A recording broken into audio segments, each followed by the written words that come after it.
Good afternoon, students. This is my second video of this third chapter of Geography of Social Studies of Class 6 NCERT, and name of chapter is Motions of Earth.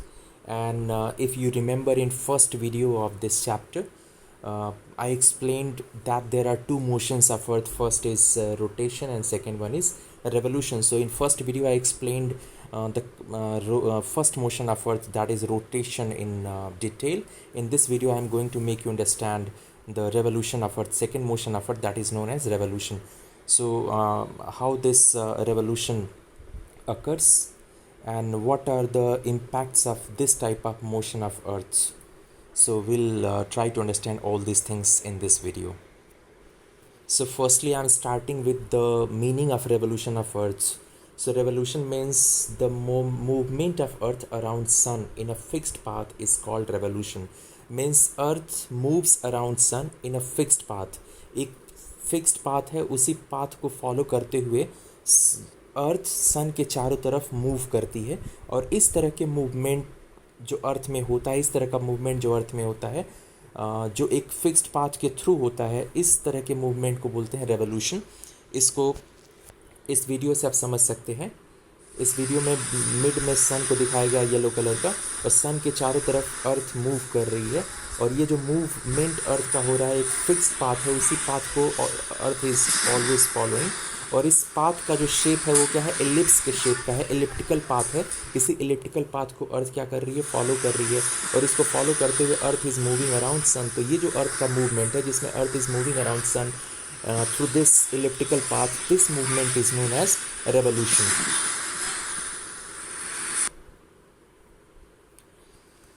So firstly I explained the meaning of revolution of Earth.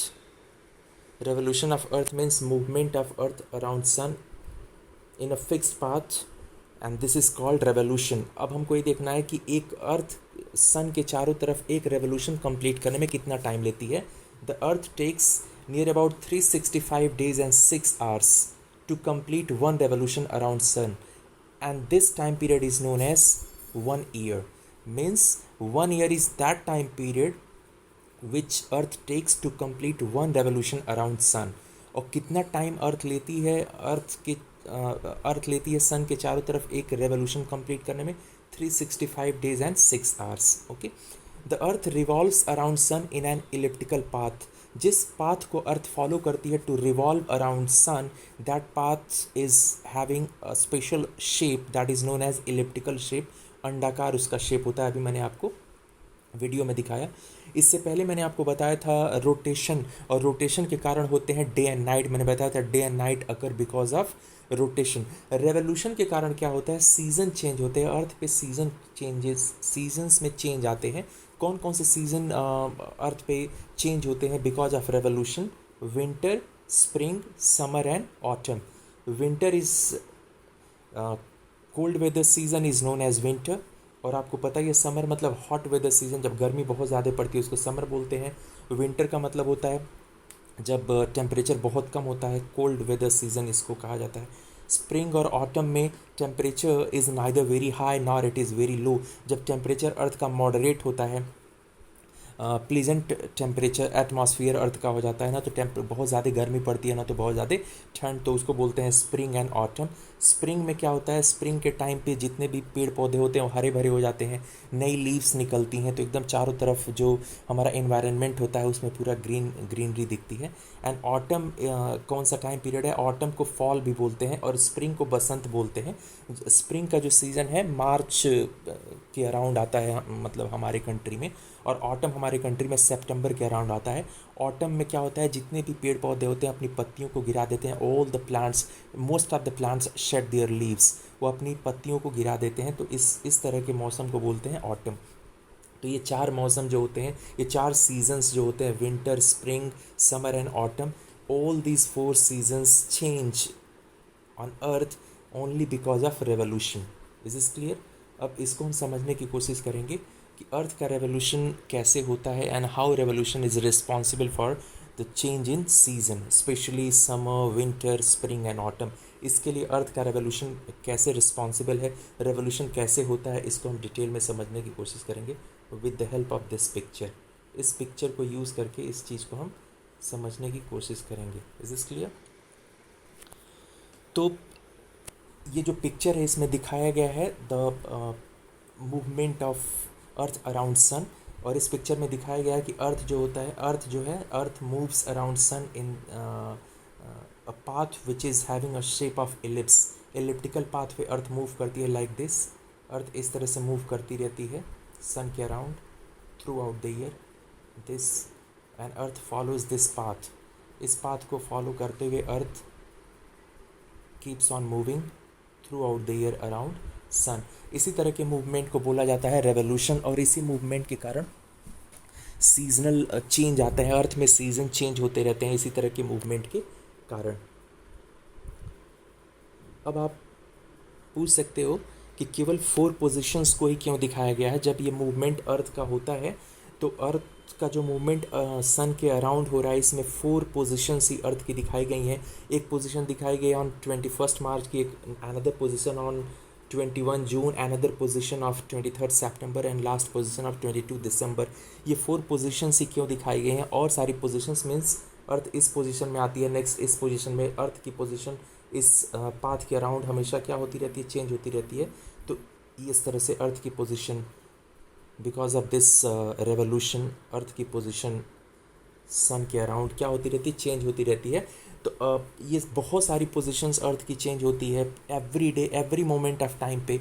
Not only every day but at every moment of time the position of earth changes around sun. Sun के around earth की position हर moment पे, हर next moment पे change होती रहती है.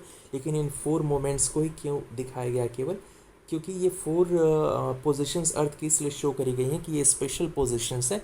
इन 4 days में अर्थ पे कुछ स्पेशल इवेंट्स होती हैं, उन्हीं को हमको डिटेल में समझना है. 21 मार्च जो है उसकी क्या स्पेशलिटी है, अर्थ की पोजीशन की क्या स्पेशलिटी होती है. और 21 जून में अर्थ की पोजीशन की क्या स्पेशलिटी होती है. 23 सितंबर में अर्थ की पोजीशन क्या होती है. और 22 दिसंबर में अर्थ की पोजीशन की क्या स्पेशलिटी होती है. हम स्टार्ट करते हैं 21 March. 21 March is that day on which neither northern hemisphere nor southern hemisphere are tilted towards sun. जब मैं आपको मोशंस ऑफ अर्थ पढ़ा रहा था, स्टार्ट कर रहा था फर्स्ट वीडियो में, उस टाइम पे मैंने बताया था कि earth is tilted towards sun. means during some days northern hemisphere is tilted towards sun and during some other days southern hemisphere. या तो southern hemisphere अर्थ की तरफ सन की तरफ tilted रहता है अर्थ का, या northern hemisphere. लेकिन ये 2 ऐसी डेट्स हैं 21 मार्च एंड 23 सितंबर. इन 2 डेट्स पे neither northern hemisphere nor southern hemisphere are tilted towards sun. मतलब अर्थ का कोई भी पोर्शन जो होता है सन की तरफ टिल्ट नहीं होता है. ठीक है. तो अब इसके अगली डेट पे हम आते हैं. 21 मार्च से मैं स्टार्ट करता हूँ. On 21 March neither northern hemisphere, ये है इक्वेटर. ये बीच में जो लाइन खींची गई है दिस लाइन इज़ इक्वेटर. और इक्वेटर के नॉर्थ में जो अर्थ का जो भी स्फेयर है इसको बोलते हैं नॉर्दर्न हेमिस्फीयर. जो पार्ट अर्थ का इसके नॉर्थ में है, जो इसके साउथ में, इसको बोलते हैं साउदर्न हेमिस्फीयर. तो ना तो नॉर्दर्न हेमिस्फीयर अर्थ की तरफ टिल्टेड है, सॉरी सन की तरफ टिल्टेड है, ना तो southern hemisphere. None of the hemispheres of earth out of northern and southern hemisphere is tilted towards sun. अब इसके बाद क्या होगा, नेक्स्ट जब डेट आती है 21 मार्च के बाद 22 मार्च को, नेक्स्ट डेट पे अर्थ का northern hemisphere start tilting towards sun. अगली जो डेट्स आती हैं इसके बाद की अर्थ की जो पोजीशन होती है उसमें क्या होता है, as earth moves in next position after this northern hemisphere starts tilting towards sun and southern hemisphere start tilting away from sun. मतलब नॉर्दर्न हेमिस्फीयर सन की तरफ टिल्ट होना स्टार्ट हो जाता है और साउदर्न हेमिस्फीयर सन से दूर होना स्टार्ट हो जाता है. ओके. और as we move means as earth moves further what happens that the tilt of northern hemisphere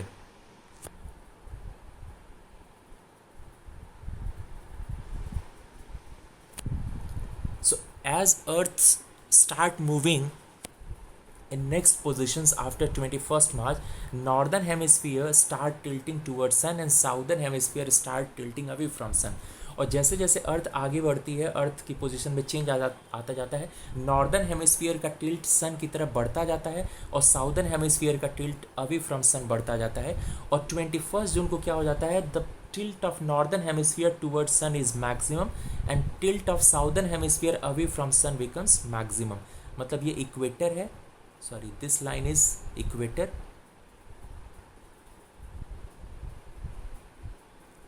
this line is equator and north to this is northern hemisphere and south to this is southern hemisphere। तो अब क्या होता है, इस 21 जून को एक ऐसी डेट होती है जिस डेट पे नॉर्दर्न हेमिस्फीयर का टिल्ट सन की तरफ मैक्सिमम, साउदर्न हेमिस्फीयर का tilt away from sun maximum होता है।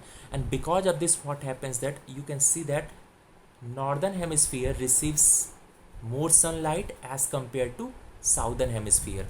नॉर्दर्न हेमिस्फीयर में सनलाइट ज़्यादा होती है, साउदर्न हेमिस्फीयर में सनलाइट कम होती, सॉरी नॉर्दर्न हेमिस्फीयर में सनलाइट ज़्यादा होती है और डार्कनेस क्या होती है, कम होती है। और टिल्ट मैक्सिमम होने के कारण on this date northern hemisphere receives maximum sunlight and northern hemisphere receives minimum darkness. So maximum sunlight होने के कारण डे क्या हो जाता है नॉर्दर्न हेमिस्फीयर में लॉन्गेस्ट और नाइट क्या हो जाती है शॉर्टेस्ट। और इसका ऑपोजिट पोजीशन हो जाती है साउदर्न हेमिस्फीयर में on 21 June, because southern hemisphere का tilt away from sun maximum है, साउदर्न हेमिस्फीयर का झुकाव सन की ऑपोजिट डायरेक्शन में मैक्सिमम है।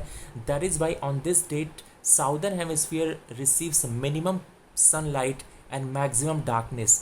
Because of minimum sunlight in southern hemisphere day is shortest and night is longest. तो 21 जून की ये खासियत होती है कि on 21 June in northern hemisphere day is longest, night is shortest, in southern hemisphere day is shortest, night is longest। is this clear? इसीलिए northern hemisphere में 21 जून को होता है summer solstice, because summer solstice is that day on which day is longest, night is shortest. और southern hemisphere में on 21 जून को क्या होता है winter solstice, because winter solstice is that date on which day is shortest, night is longest। when day is longest it is known as summer solstice। so day longest 21 जून को किस hemisphere में होता है नॉर्दर्न हेमिस्फीयर में, इसलिए northern hemisphere में होता है समर सोल्स्टिस। और नाइट लॉन्गेस्ट किस हेमिस्फीयर में होती है on 21 June in southern hemisphere. That is why on 21 June in southern hemisphere there is winter solstice. Okay, अब इस 21 जून के नेक्स्ट डेट के बाद जब अर्थ की पोजीशन फर्दर चेंज होना स्टार्ट होती है, earth continues moving like this, तो अब क्या होने लगता है नॉर्दर्न हेमिस्फीयर का टिल्ट टूवर्ड सन डिक्रीज होने लगता है और साउदर्न हेमिस्फीयर का tilt away from sun also start decreasing. Means northern hemisphere का सन की तरफ जो टिल्ट मैक्सिमम हो गया था 21 जून को, अब वो डिक्रीज होने लगता है। और साउदर्न हेमिस्फीयर का टिल्ट जो अवे फ्रॉम सन से दूर मैक्सिमम हो गया था, वो टिल्ट भी कम होने लगता है। और इस तरह से अर्थ की पोजीशन चेंज होते होते 23 सितंबर की डेट जब आती है, on this date none of the hemispheres, neither northern hemisphere nor southern hemisphere are tilted towards sun. कोई भी हेमिस्फीयर सन की तरफ टिल्टेड नहीं होता है। अब 23 सितंबर के बाद जब अर्थ की पोजीशन में फर्दर चेंज आता है तो अब कंडीशन क्या हो जाती है ऑपोजिट हो जाती है। Means now southern hemisphere start tilting towards sun and northern hemisphere starts tilting away from sun. अब नॉर्दर्न हेमिस्फीयर सन से दूर होने लगता है, साउदर्न हेमिस्फीयर सन के पास आने लगता है और ऐसे पोजीशन चेंज होते होते एक डेट आ जाती है 22 दिसंबर की। On this date what happens that now the tilt of southern hemisphere, this is southern hemisphere and this is northern hemisphere, इन दोनों हेमिस्फीयर्स को डिवाइड कौन कर रही है लाइन इक्वेटर। तो इस डेट पे tilt of southern hemisphere towards sun is maximum and tilt of northern hemisphere away from sun is maximum। मतलब अब साउदर्न हेमिस्फीयर सन के सबसे पास होता है, नॉर्दर्न हेमिस्फीयर सन से सबसे दूर होता है। That is why on this date the southern hemisphere receives maximum sunlight। that is why day is longest in southern hemisphere and southern hemisphere receives minimum darkness। that is why night is shortest। minimum is the darkness, shortest will be the night, maximum is the sunlight, longest will be the day।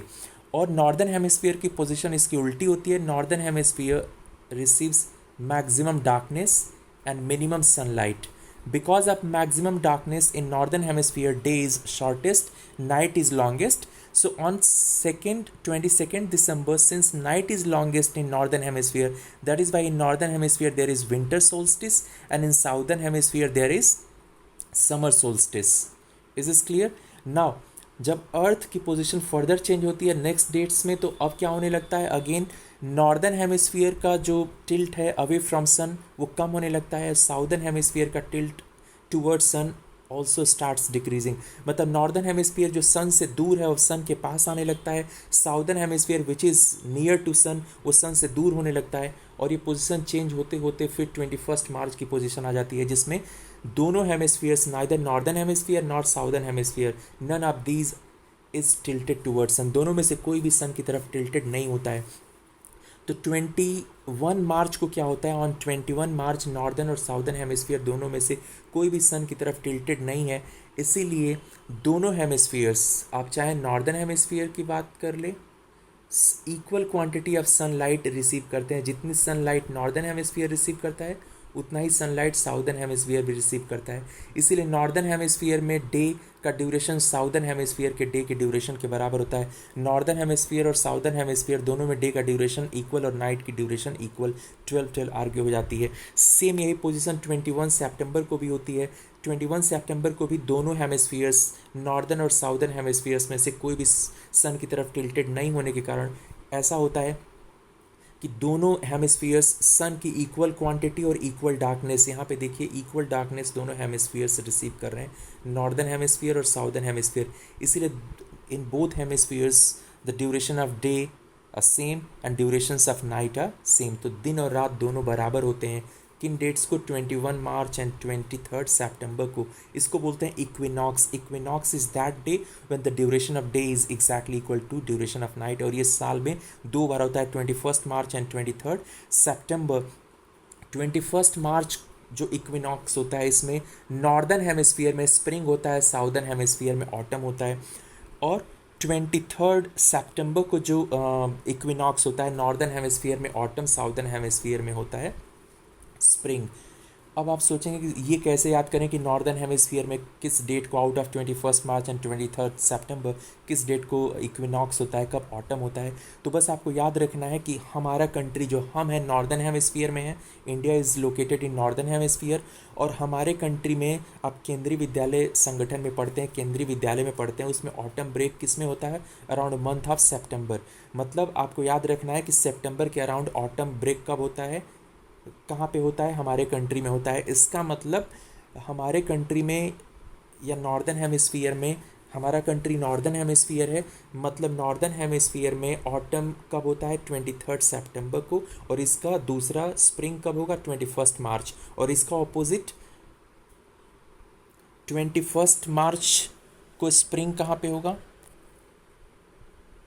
Northern hemisphere में, और 21 मार्च को autumn कहाँ पे होगा, southern hemisphere में. ऐसे 23 सितंबर को autumn कहाँ पे होगा, नॉर्दर्न हेमिस्फीयर में, इसका ऑपोजिट स्प्रिंग कहाँ पे होगा, साउदर्न हेमिस्फीयर में. Is this clear? तो ये अर्थ की 4 पोजीशंस आपको दिखाई गई हैं. अर्थ की 4th पोजीशन पहली 21 मार्च, it is that position which is known as equinox. On this position none of the hemispheres out of northern and southern is tilted towards sun. That is why duration of day and night are equal. In northern hemisphere there is spring, in southern hemisphere there is autumn.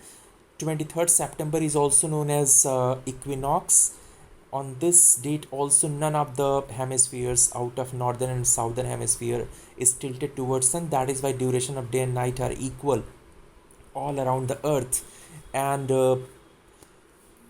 autumn on this date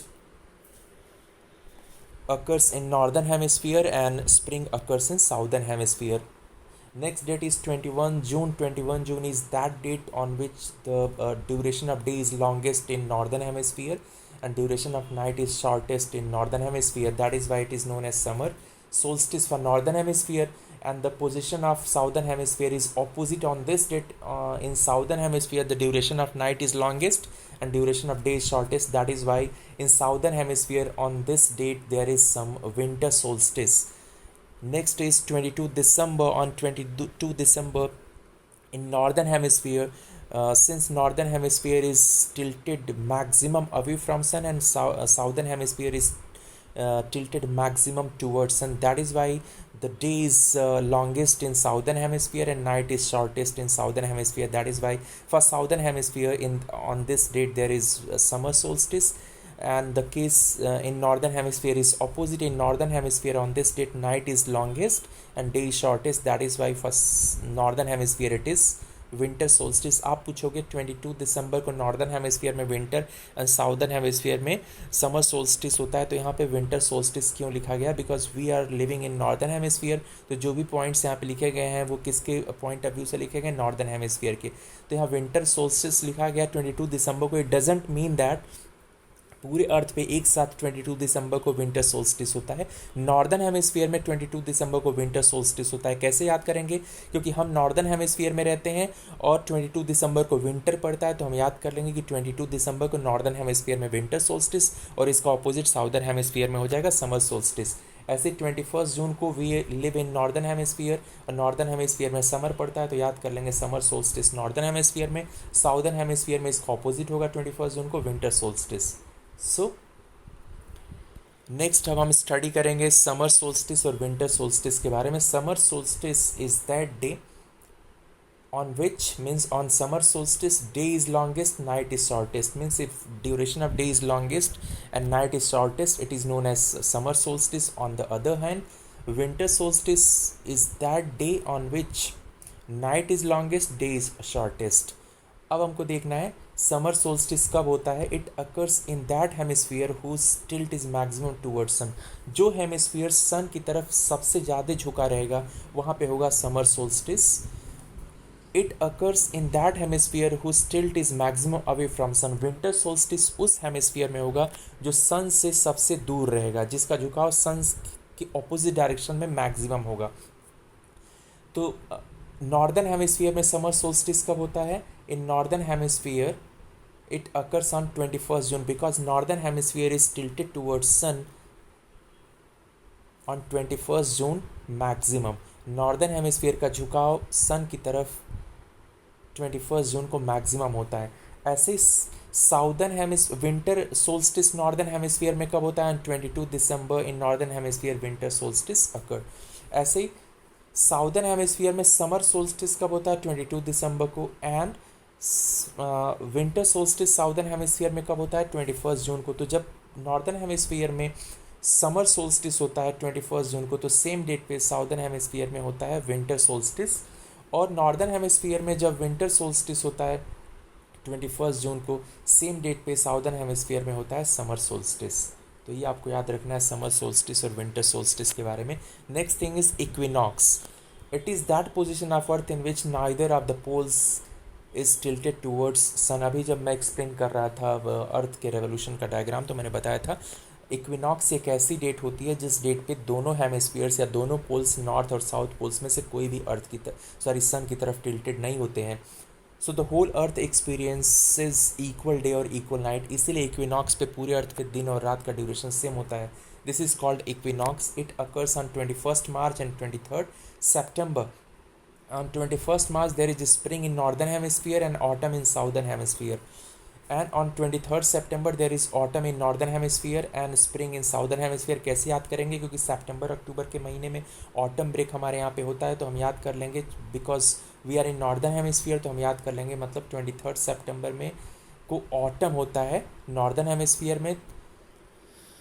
तो southern hemisphere में क्या होगा? Spring. और इसका opposite हो गया 21st March. मतलब 21st March को नॉर्दर्न हेमिस्फीयर में जब 23rd September को ऑटम था, तो नॉर्दर्न हेमिस्फीयर में 21st March को क्या हो जाएगा? स्प्रिंग. और साउदर्न हेमिस्फीयर में हो जाएगा ऑटम. नेक्स्ट एक लीप ईयर पूछा जाता है कि लीप ईयर क्या होता है. अभी जब मैं आपको रेवोल्यूशन पढ़ा रहा था, अर्थ का रेवोल्यूशन, ये वाला मूवमेंट अर्थ का पढ़ा रहा था, तो बताया था earth takes around 365 days and 6 hours to complete one revolution around sun, which is known as 1 year. Means earth एक रेवोल्यूशन कंप्लीट करने में सन के अराउंड कितना टाइम लेती है? 365 days and 6 hours. इसी को 1 year बोलते हैं. But we consider a year consisting of 365 days only, ignoring 6 hours for the sake of convenience. अब अपने कैलकुलेशन को आसान बनाने के लिए 365 days एंड 6 hours में से 6 hours को हटा देते हैं और एक ईयर में हम केवल कितना लेते हैं? 365 days. ओके। तो 365 डेज जब हम लेते हैं, 6 आवर्स हर साल हम छोड़ देते हैं, 6 hours saved every year are added to make 1 day over a span of 4 years. हर 4 साल बाद 6 6 आवर्स जुड़ के कितने बन जाते हैं, एक दिन बन जाते हैं। जैसे सपोज 2001 ईयर था, 2001, एक साल में कितना टाइम पीरियड होता है, 365 डेज और 6 आवर्स, लेकिन 365 डेज लिया गया होगा, 6 आवर्स हमने छोड़ दिया। फिर 2002 में क्या करा होगा, 6 आवर्स छोड़ दिया होगा। फिर 2003 में 6 आवर्स छोड़ दिया गया होगा। फिर 2004 में भी 6 आवर्स छोड़ दिया गया होगा। तो 2004 आते आते 6 आवर्स, 2001 का 6 आवर्स, 2002 का 6 आवर्स, 2003 का 6 आवर्स, 2004 का, सब ऐड करने पे कितना आ गया होगा, 24 आवर्स, मतलब 1 डे। तो इस डे को अब क्या करा जाता है, आफ्टर एवरी 4 ईयर्स, मतलब 2004 में 365 डेज में एक डे ऐड करके कितना बना दिया गया होगा, 366 डेज बना दिया गया होगा।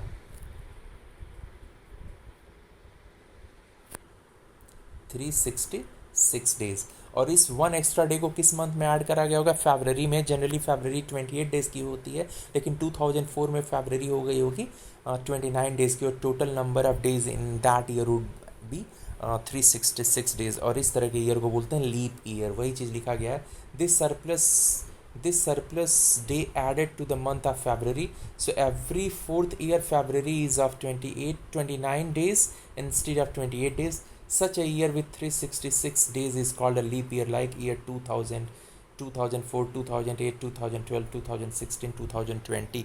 इसको मैं एक ट्रिक बता रहा हूँ आपको, जो भी ईयर 4 से डिवाइड हो जाता है उस ईयर को लीप ईयर बोलते हैं। जैसे 2004 से डिवाइडेड है, 2004, 2008, 2012, 2016, 2020, so all these are known as leap year. और इस ईयर में 1 एक्स्ट्रा डे ऐड किया गया होगा, और ईयर का जो नंबर ऑफ डेज होंगे इन ईयर्स में 366 डेज हुए होंगे या होंगे, और इन ईयर्स को लीप ईयर बोला जाता है। So this is all about this chapter. Thank you.